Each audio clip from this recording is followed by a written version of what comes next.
Sephiroth. I wonder which way he went.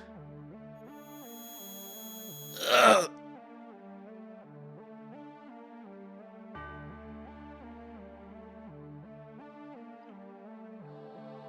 Hey, you alright? Sephiroth said to me, head north, past the snowfields.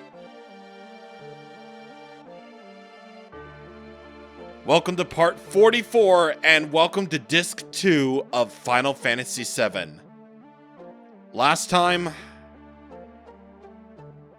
Today, we're going after Sephiroth once again. Woo! Baby! What a moment! What a moment! And it only took me until now to fully appreciate what had happened. I mean, okay. So, Aerith dying. You pretty much know that's going to go down. Like, it's one of the biggest twists in video game history. Do you really expect people to not talk about that? Do you really? Oh, God. Ah!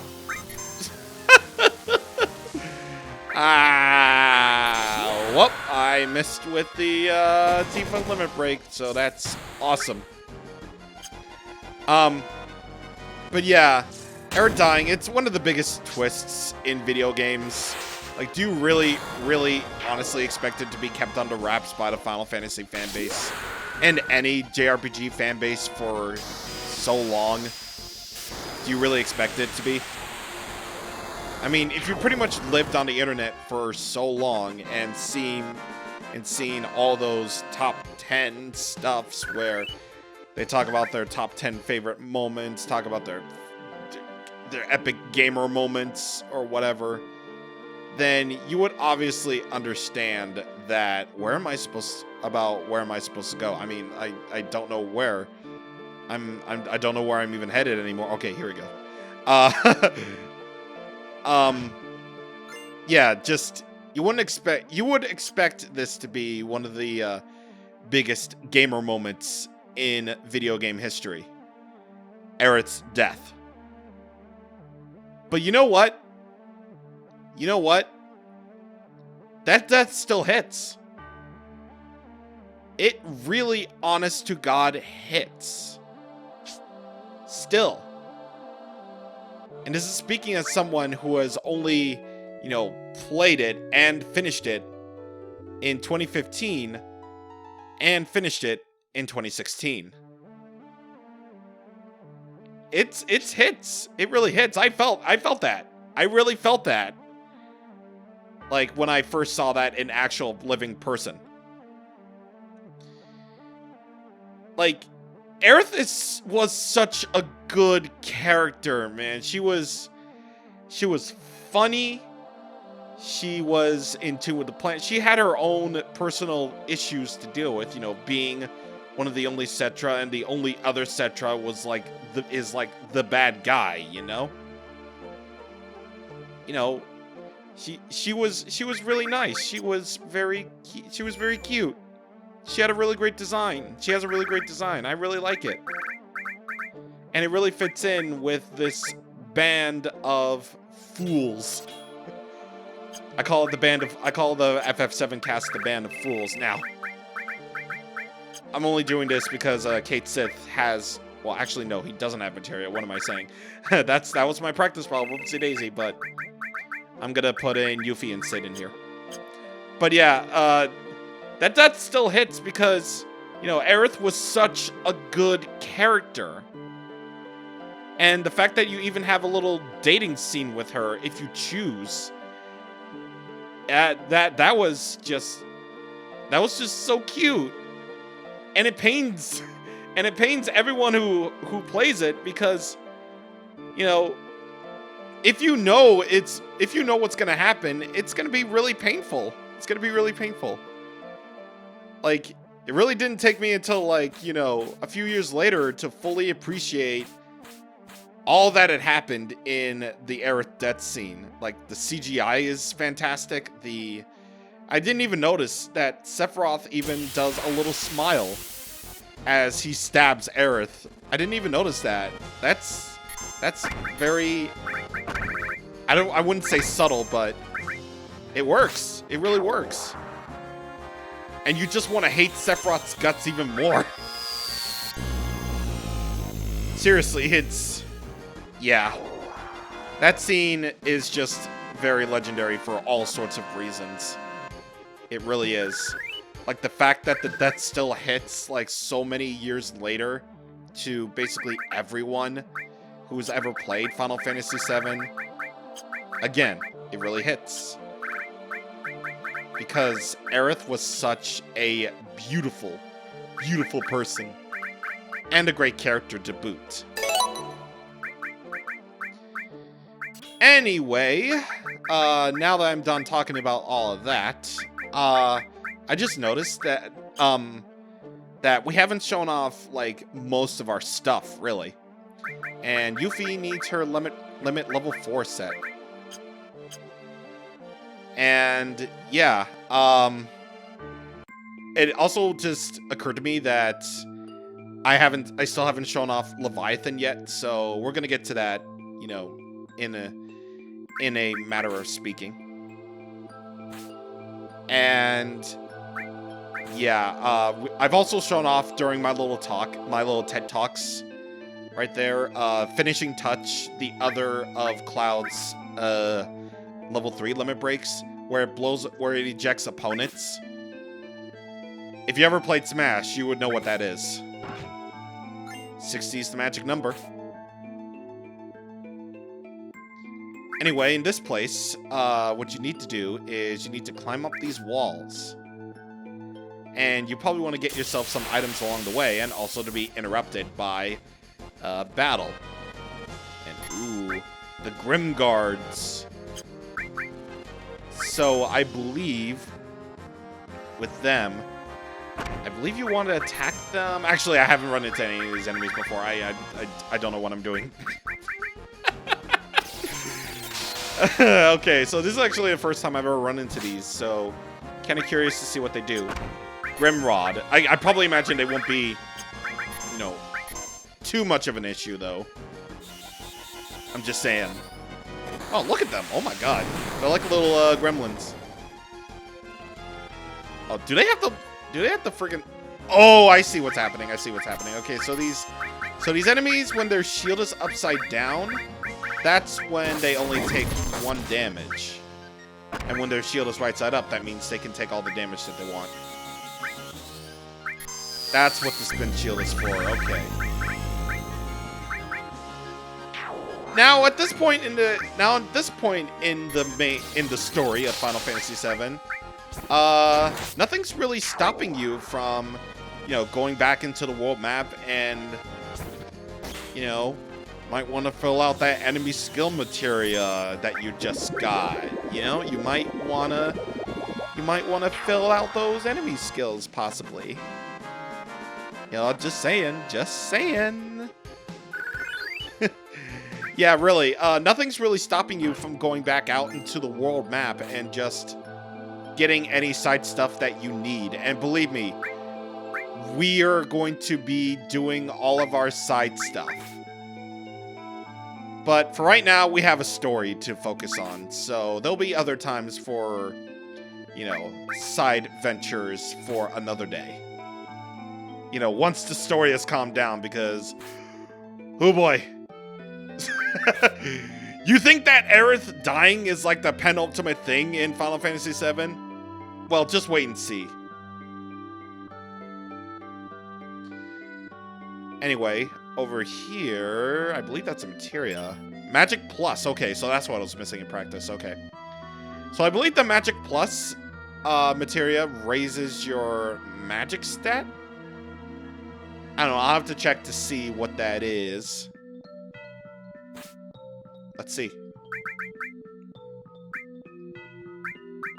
It is... Yep, increases magic stat. Good. Up. Right, so let us go up. I believe that's all the items that we can get from the Coral Valley, by the way, which is, you know, this place. Or Coral Valley, I don't know what it is. And for... Oh, oh, this little dude. This dude is called Hungry. This dude, I love this dude. I don't know, the Hungry just looks so stupid. I love it, but mainly what the Hungry is for statuses. Casting Mini, casting Frog, casting Sleep, absolutely no problem for it. And you basically have to beat it before it can, you know, do horrible things to you. Let's just see here. Do I have... Oh, dang, I don't have the ribbon on me. Actually, we got the Viper Halberd for Sid. That's a little bit less, but it's a double growth materia. Oh yeah, and the Slash Lance and the Trident, those are all for Sid too. But I want to wait until we get to the next town, which isn't actually far off. And here we are. The Northern Continent. And yeah, this is actually a good time to mention this right now.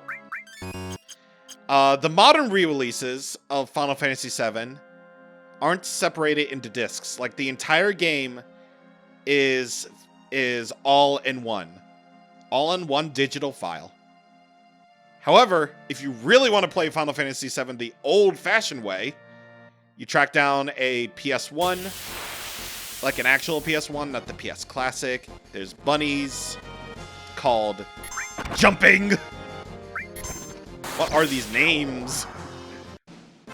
So yeah, if you want to play Final Fantasy VII the original way, what you want to do is track down a PS1, get a physical copy of Final Fantasy VII on PlayStation 1, make sure it has all 3 discs in it, and hope they're not too scratched up. Because at this point in Final Fantasy VII, you're on disc 2. Yes, this is disc 2 of Final Fantasy VII. So, normally, after, you know, Aerith died, and after that scene where Cloud talks about, you know, wanting to give up on his journey to find Sephiroth and kill him, you know, you'll be prompted by the PlayStation to change discs after you save to your memory card. Of course, being me and me being my Nintendo simp, me being a Nintendo simp, I never owned a PlayStation 1. Or haven't seen a... Actually, I have. Conventions. Dang it, you had to remind me of the pain that there aren't any conventions anymore in 2020. Okay, so anyway. Yeah. Basically just what I said. Just track down a physical copy, hope it has like all the discs in the world, and, you know, hope for the best. Yeah, I'm gonna make a save right here. Because I don't think there's any point in which you can save for a while, a little bit. So here we go. Here we are at the Icicle Inn. A quaint little snow village. With some really good music, actually. I really like this. Slap. Grandpa, wake up! We have a customer! Smack. Oh, welcome. Glad you came. Here at the weapon shop, Pain, there are no more weapons for Aerith. Which is actually a shame, too, because Aerith's ultimate weapon is available in the Temple of the Ancients. One area away from Aerith being permanently removed from the party. Yeah, think about that. Why do you think I showed off all of Aerith's limit breaks? Oh, and don't worry. Any materia that was on Aerith gets moved back to the menu, so don't worry about a thing. I probably should have known that during, like, my practice, during, like, some of my playthroughs of Final Fantasy VII, because I thought this was, like, old school, you know, FF, where it was like, oh god, the dead or dying characters, things go to the thing, or whatever. Anyway, I'm just sort of preparing myself with this. We got the bolt armlet for him, and yeah, gold armlet. I'm just gonna stick with Yuffie, Cid, and Yuffie and Cid for right now as the party members, because Lord knows it would be way too complicated for Cloud to not be in the party, or to not be Cloud. But you know, we can't have everything in life now, can we? Oh yeah, and it just also occurred to me that we haven't shown Bahamut off yet, so, yeah. So I'm just gonna only show off the inn, and then also the weapon shop, just to make sure that we're all on the same actually, just a weapon shop. Because we have a little bit of a stretch ahead, I'm not going to get another opportunity to even, you know, show off these crazy new summons. So I might as well just do it. And also, Cid also needs limit breaks showing off too. I mean, we'll be able to see them eventually. But regardless, we picked this up a while back. For this is Leviathan and the tidal wave.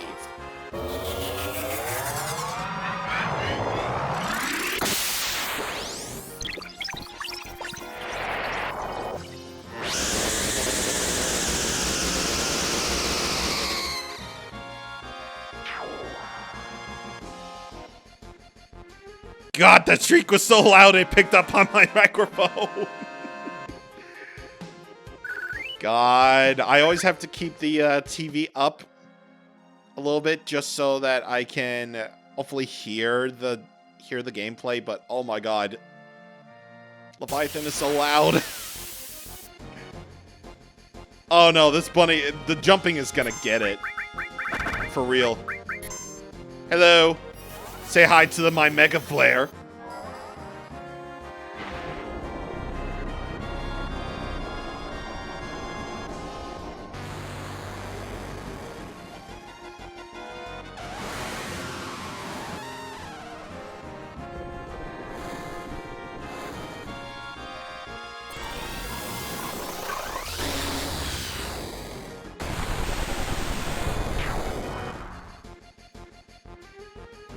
The bunny has been decimated. I am so sorry to any bunny lovers out there. I'm sorry. But the bunnies had to be destroyed for the sake of demonstration. Oh my god. Well, at least that's happened. Alright, let's see. We're gonna put the restoration on Yuffie. We're gonna... Actually, you know what? Crazy as this may seem, we're going to do one more thing. And that's showing off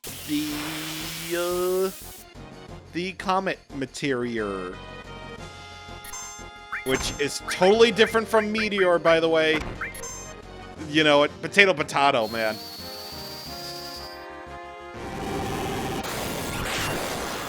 Yep, totally different from Meteor. Which, if you're thinking that you can use this super duper rad awesome spell that defined classic Final Fantasy, you know, Meteor, one of the best black magic spells ever, well, you're out of luck, because Meteor is a plot important spell.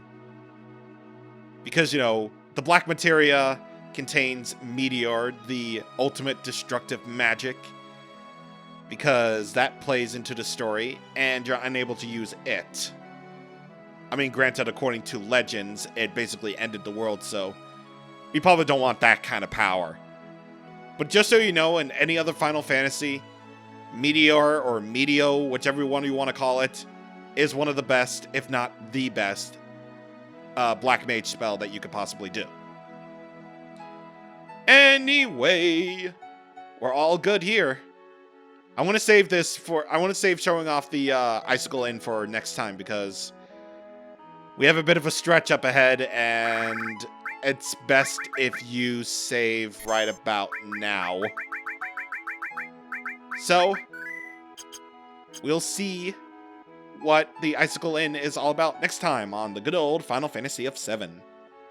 See you guys on next time. Thank you for watching, and